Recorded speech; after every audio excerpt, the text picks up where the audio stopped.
So after seeing this, is our Capitol complex secure? Not as secure as it could be. A security expert tonight warns that the state capitol is vulnerable after a KITV investigation uncovered people entering the Capitol complex from a side entrance and avoiding the metal detectors altogether. Good evening, everybody. I'm Jason Wheeler. Ron Oliveda has the night off. And I'm Judy Maggio. The metal detectors are supposed to protect our lawmakers, the governor, and thousands of visitors. But how safe can the Capitol really be if they can be bypassed? It's a story you'll only see on KITV. Our Lisa Lee Kelly joins us now from the Capitol. Lisa, these discoveries are a bit unsettling. Jason and Judy, the Texas Department of Public Safety is in charge of security here at the Capitol complex. Last week, we discovered security breaches and alerted DPS. We came back this afternoon and found that nothing has changed. Inside the main building of the grandiose Texas Capitol complex, visitors must first pass through security screening. Standard metal detectors and X-ray machines designed to detect any contraband that could be used for harm. Capitol staffers are allowed to bypass the checkpoints with a swipe card. But above the Capitol extension, there are two ground-level elevator entrances which give complete access to the entire Capitol complex. And a KITV investigation uncovered the chain's weak link. It would be like at the airport having 1, 2, and 3 be the TSA screening points, but 4 is just an open hall. Kent Morrison runs the Blackstone Group, an Austin-based private security firm. 3 people just entered. We showed him what our cameras captured. Capitol staffers entering the extension through those two ground-level elevator banks, rightly using their swipe cards. But watch this. Others enter the building too, catching the door before it closes. We discovered this man waiting almost an entire minute for someone to exit so he could get in. It's called piggybacking, and Morrison says evidence of lax security. That's your weakest link. The rest of the security is irrelevant if you have such a vulnerable area. Our KITV camera also caught these two men exiting the elevator bank, opening the doors by pressing the button for those in wheelchairs, which allows the doors to stay wide open for 15 seconds, and DPS Capitol security officers nowhere in sight. This one is the most egregious to me. So what does this say to you about the safety of our legislators, our governor, anybody who has an office in the Capitol? If you have somebody that has malicious intent, they're going to check the area out. They're going to find that vulnerability. That's what they do. History is wrought with political figures and buildings targeted by those with malicious intent.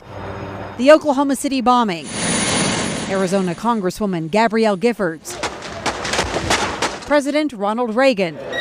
The Texas Capitol added the metal detectors 2 years ago after Fausto Cardenas was tackled by DPS officers for firing shots into the air on the Capitol South steps after he was denied a meeting with State Senator Dan Patrick. The state spent more than $3 million on security upgrades. I call it security theater. Unless they're going to truly secure the entire facility, what they have done has been for naught.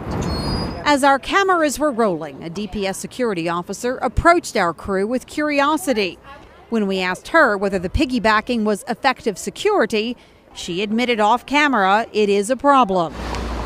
Capitol DPS security refused to talk with us on camera, citing safety concerns, and instead issued this statement: DPS is well aware of this security issue, and we have the capabilities in place to address it, including training and technology.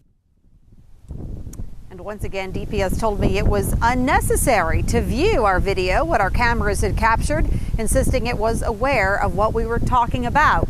The entire DPS response may be found on our website, weareaustin.com. California public schools may be in danger thanks to lax oversight by state licensed building inspectors. That's what our media partners at California Watch found when they pored over records maintained by the Division of the State of Architect. Dan Noyes and the I-Team report. There are thousands of school construction projects throughout California, and a network of more than 1,500 specially trained inspectors are supposed to make sure buildings are built to plans. But public records uncovered by California Watch show many aren't doing their job. Inspectors like David Breedy help keep contractors honest. You're making sure that the contractor and project management is performing the job and doing the job per the approved plans of DSA. Breedy says many inspectors are encouraged by contractors to overlook changes to save money. Contractors will try to use a substitute product or a lesser product. I'm saying 90% of the time, contractors are trying to cut corners. Inspectors are supposed to be the watchdogs of school construction projects, tested and licensed by the state. But is the state always doing its job?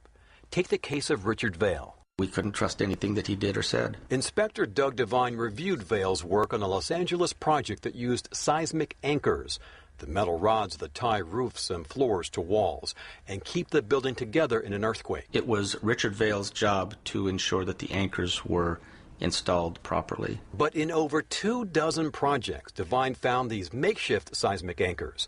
When the city tested them, they failed. We found out that it was only the Deputy Inspector Richard Vail who was allowing these anchors to be put in. The L.A. County District Attorney's Office charged Vail with filing false reports.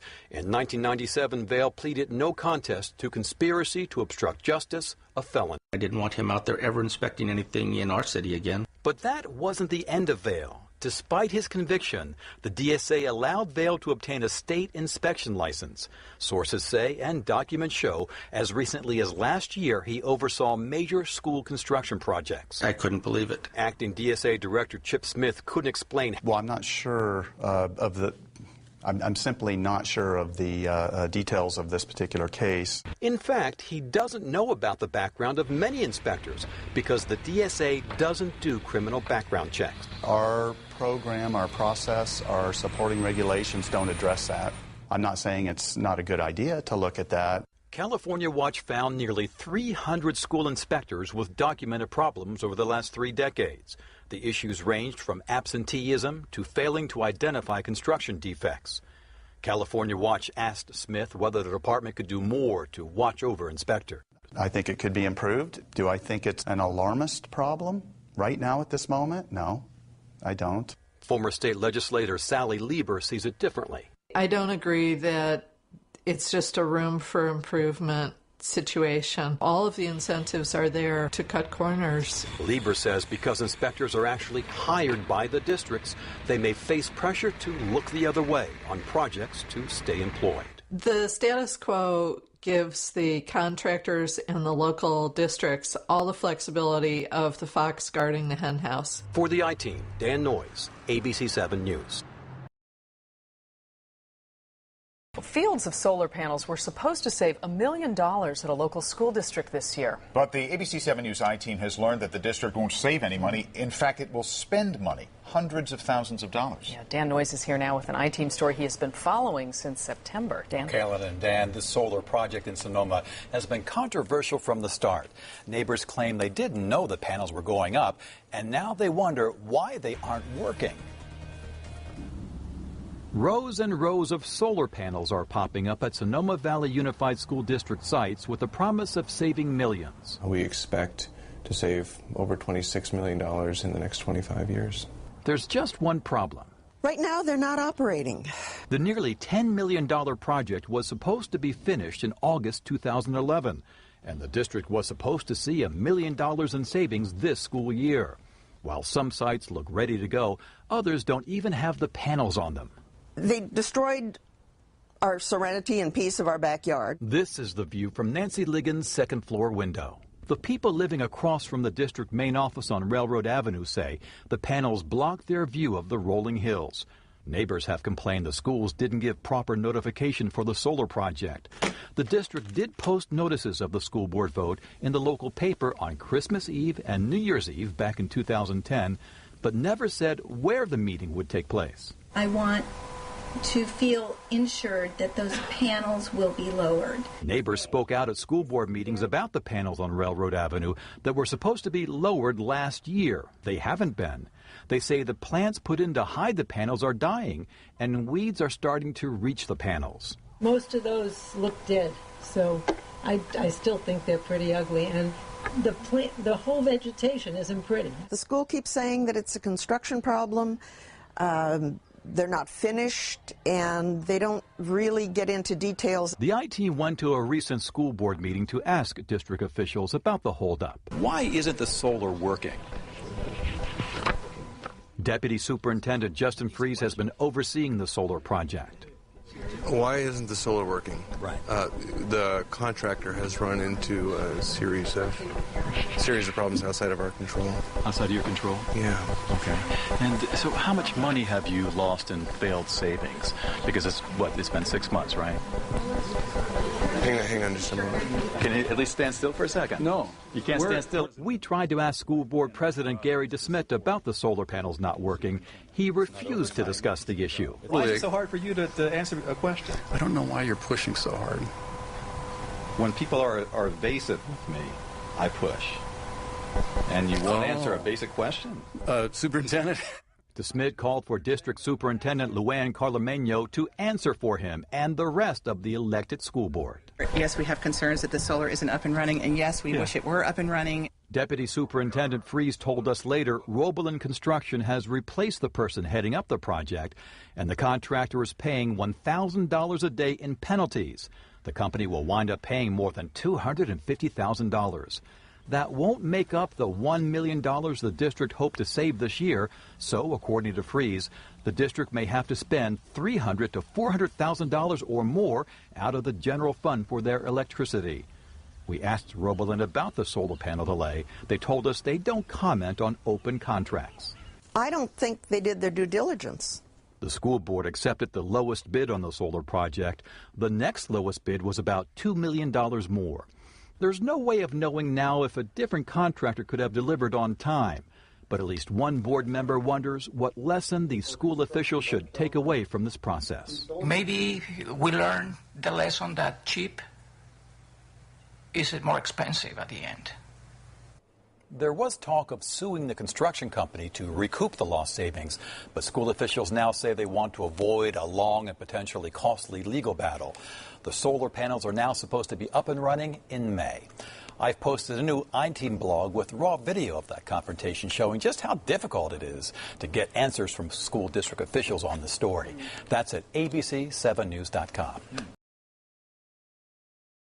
It is a year behind schedule and $1 million over budget, but the Sonoma County Schools solar program is finally up and running. Yeah, the I-Team has been tracking all of the problems along the way, and Dan Noyes is back with the very latest on this. Well, Dan and Carolyn, through some public records, we now have a fascinating look at how the district responded to our questions by getting training from a PR firm to try and shape the message you hear.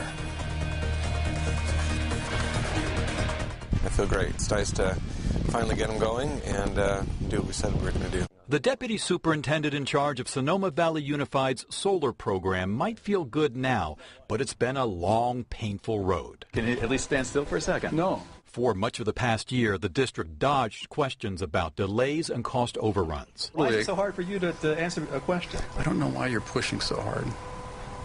When people are evasive with me, I push. And you won't answer a basic question? Superintendent? After that encounter, School Board President Gary DeSmit asked for permission to grant us an interview, but the PR firm hired to handle us shot him down. Requesting an interview with an investigative unit is akin to dousing a smoldering fire with kerosene, period. The public records obtained by the I-Team show how the PR team struggles with what they call a critical element to ABC's questions that we still can't answer. Roebelin, the contractor on the $10 million project, has not delivered on their promises and has failed on all of their deadlines. Why isn't the solar working? The deputy superintendent glossed over the problems back in March, but now he's finally ready to concede the issue. You basically trusted them to have their act together, right? And they didn't. Right. In fact, one email Fries sent to the construction company says this lack of due diligence has resulted in damage to district property, installations of structures in the wrong locations, and in some instances, putting students' safety at risk because of all the delays. The general nature of having construction on a school site while it's active is inherently more dangerous than getting it done in the summer like we had intended them to do initially. 7,700 solar panels installed at several schools are supposed to save the district $1 million a year. Can't argue with that. But the neighbors did not like the way the project was handled. By law, the district had to inform the neighbors about the plans. How'd they do it?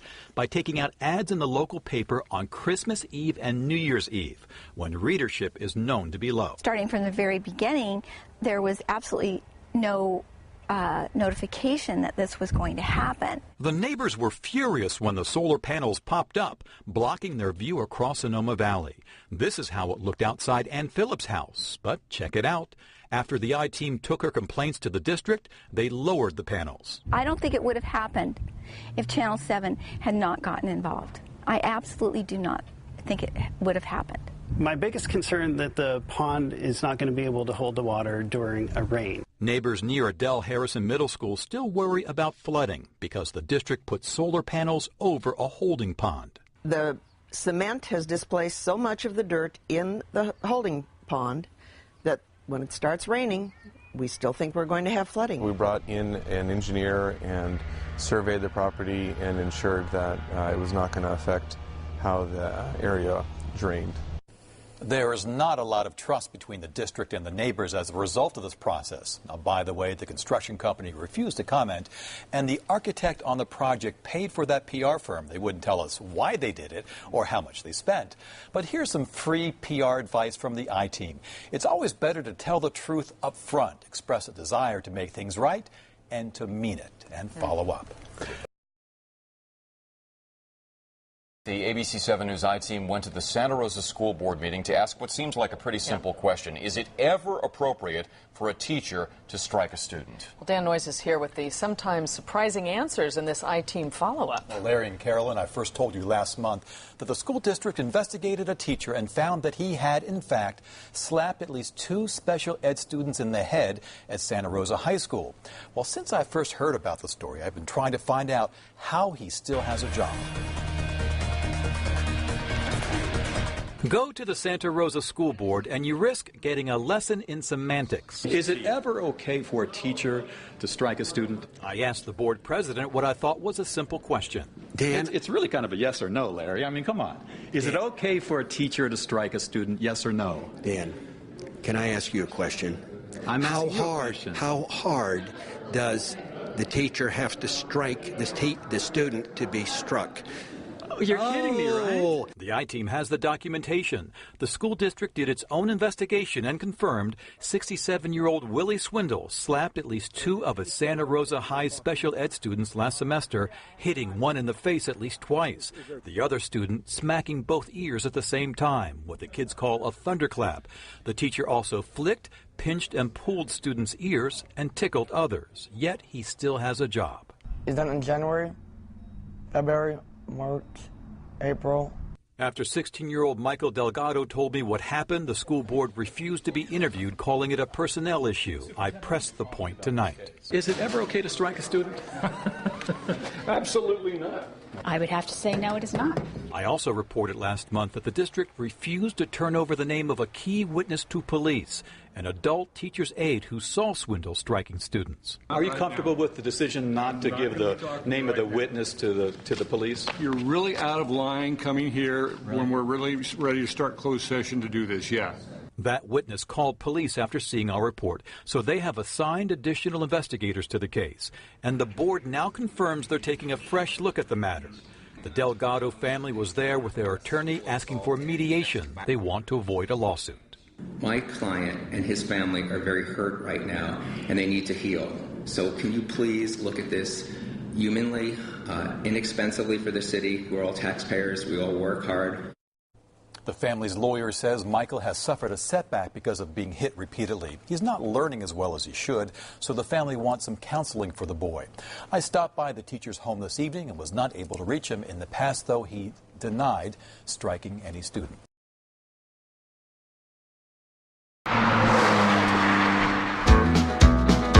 On the road again. Just can't wait to get on the road again. Many of us may not be on the road again quite as much as we'd like. Gas prices are beyond sky high, affecting many more areas of life than it used to. Vacationers are finding themselves spending time off at home, and those weekend road trips are much less frequent. But for schools in Oklahoma, the gas price crisis has, in a small way, been quite beneficial. Surprisingly, right now, the applicant pool is fairly deep. Durand Intermediate School Principal Todd Harrison says whereas in years past he's had a shortfall in the amount of qualified teacher applicants, this year he has a surplus. It's unusual to have this many quality applicants this time of year. This year, Harrison says it's a luxury to have so many applications on his desk, and he believes it's due in part to high gas prices keeping Oklahoma's teachers in Oklahoma, rather than losing them to Texas. It's all costing more money, and it's not affordable anymore. Everybody show me. Show me your right angles. Good. Many teachers feel that Oklahoma doesn't quite compare to Texas when it comes to salary. But teachers like Teresa Webb, who come from Oklahoma, say it's great to stay in their home state to teach, especially when it means saving so much money on gas. I can't wait to get on the road again. I've always felt like I should stay here, and my children are in school here, and I think there's a lot of benefits to being here. Of course, schools across the country constantly deal with staffing issues, and more often than not, districts face teacher shortages. It just so happens that in Todd Harrison's school, this year the tide has turned in his favor, and it's the students who are really reaping the benefits. This shouldn't come as a surprise, but as a homeowner, you're required to keep your grass cut. However, this is what's coming as a surprise for some folks in Richmond. In many neighborhoods, there's a lot of tall grass like this, and it's not in anyone's yard. It's on city property. If your grass is higher than 12 inches, you can be charged with a misdemeanor. So we went to city administrators to find out why they weren't following their own rules. The City of Richmond maintains over 400 different locations, and we ask our citizens to do their best to maintain their one, as we're doing our best to maintain our 400. So when we do get behind, we certainly do our best and put our best foot forward to get caught up. City administrators say if you notice an area that's been blanketed with high grass for quite some time, call 311.